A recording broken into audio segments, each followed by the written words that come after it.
നമഃശിവായ. ഓം ശ്രീ ഗുരുഭ്യോ നമഃ. നമുക്കെല്ലാവർക്കും അറിയാവുന്നൊരു സത്യമാണ് അമ്മ കരുണയാണ് എന്നുള്ളത്. നമുക്ക് വായിക്കാം, പഠിക്കാം, അറിയാം. കുഞ്ഞു കരഞ്ഞും കൊണ്ട് അമ്മയുടെ മടിയിൽ തലചായ്ക്കുന്നു. ലോകം അവനു വേണ്ടി നിശ്ചലമാകുന്നു. ആ നിമിഷത്തിൽ ആ കുഞ്ഞിൽ സമയബോധമില്ല, ഭയമില്ല, ഭാവിയോ ഭൂതകാലമോ ഇല്ല. മാതൃസ്നേഹത്തിൻ്റെ കൃത്രിമത്വമൊന്നുമില്ലാതെ ശുദ്ധ പ്രേമം ആസ്വദിച്ച് അവൻ കിടക്കുന്നു.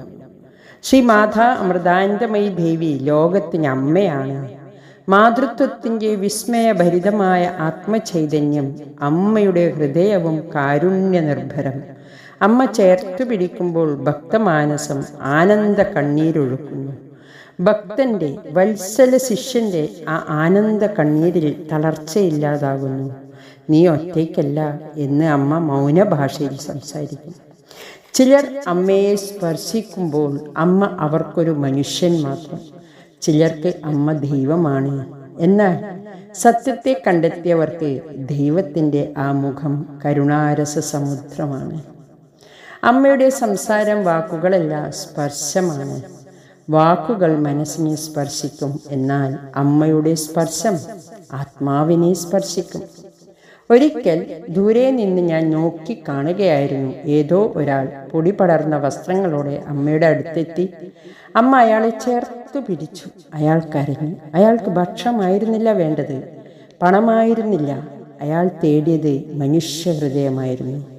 അമ്മ പരിധികളില്ലാതെ നിസ്സീമമായ പ്രേമത്തെ അയാളിലേക്ക് ചൊരിഞ്ഞു.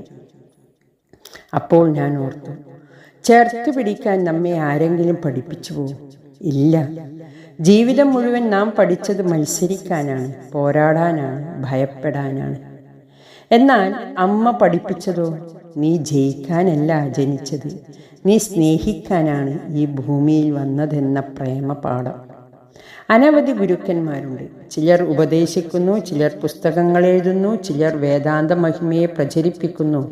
എന്നാൽ അമ്മയോ ജീവിക്കുന്ന വേദാന്തം, വായിക്കുകയും വാചാലരാവുകയും ചെയ്യുന്ന, ശാസ്ത്രത്തെ സ്പർശനം കൊണ്ട് അനുഭവവേദ്യമാക്കുന്ന സിദ്ധയോഗിനി. എപ്പോഴെങ്കിലും അമ്മയെ കാണാൻ അവസരം കിട്ടുകയാണെങ്കിൽ ചോദ്യങ്ങളാകുന്ന ഭാണ്ഡക്കെട്ടുകളുമായി അങ്ങോട്ട് പോകരുത്. ഒന്നും ഉരിയാടാതെ അമ്മയുടെ കണ്ണുകളിലേക്ക് നോക്കുക. അപ്പോൾ ആ കണ്ണുകൾ നമ്മോട് പറയും, നീ എന്തിനും മതി, നീ സ്ഫുടം ചെയ്ത രസായനമാണ്, നീ അമൃതത്വത്തിൻ്റെ അരുമക്കിടാവാണ് എന്ന്. അമ്മ നിങ്ങളെ ആലിംഗനം ചെയ്യും. അതിൽ നിങ്ങൾ സാഗരത്തിലെത്തുന്ന മഴത്തുള്ളിയെപ്പോലെ അലിഞ്ഞു ചേരും. അമ്മ ഒരു വ്യക്തിയല്ല, അനന്തമായ മധുരമാണ്, കരുണയുടെ പ്രതിരൂപമാണ്. അമ്മ നമ്മെ സ്നേഹിക്കാൻ പഠിപ്പിക്കുന്നു. പുസ്തകങ്ങൾ എഴുതിയല്ല, പ്രസംഗിച്ചല്ല, ഒറ്റ സ്പർശത്താൽ, സാർവലൗകികമായ പ്രേമ സംഗീതത്താൽ അമ്മ നമ്മെ മുഗ്ധരാക്കുന്നു. അപ്പോൾ നാം തിരിച്ചറിയുന്നു, ദൈവം ദൂരെയല്ല, അത് അമ്മയുടെ കരങ്ങളിലാണെന്ന്. ആലിംഗനം, 2 കൈകൾ മാത്രം, 2 ഹൃദയങ്ങൾ മാത്രം. ആ 2 കൈകളിൽ ഉൾക്കൊള്ളാൻ കഴിയുന്ന വിസ്മയ പ്രപഞ്ചമാണ് അമ്മയുടെ ആലിംഗനം. അവിടെ ജാതിയില്ല, മതമില്ല, ദേശമില്ല. മനുഷ്യത്വത്തിൻ്റെ താരാട്ടു തൊട്ടിലാണമ്മ, കേവല സ്നേഹത്തിൻ്റെ അമൃത്.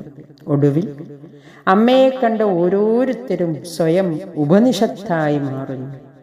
അമ്മ കേവലം സിദ്ധാന്തമല്ല, അമ്മ നമ്മിലെ മാതൃത്വത്തെ, കരുണയെ, സ്നേഹത്തെ തൊട്ടു വിരിയിക്കുന്നു. സുഗന്ധപൂരിതമായ പുഷ്പം സാധാരണമായി വിരിയുന്നത് പോലെ അമ്മയെ സ്പർശിച്ച നമ്മളും കരുണയുടെ ആനന്ദവല്ലിയായ അമ്മയുടെ അമൃതകര തലത്തിൽ, ആ ആദിപരാശക്തിയിൽ ഉരുവും കൊള്ളുന്നു. നമഃശിവായ, നമഃശിവായ.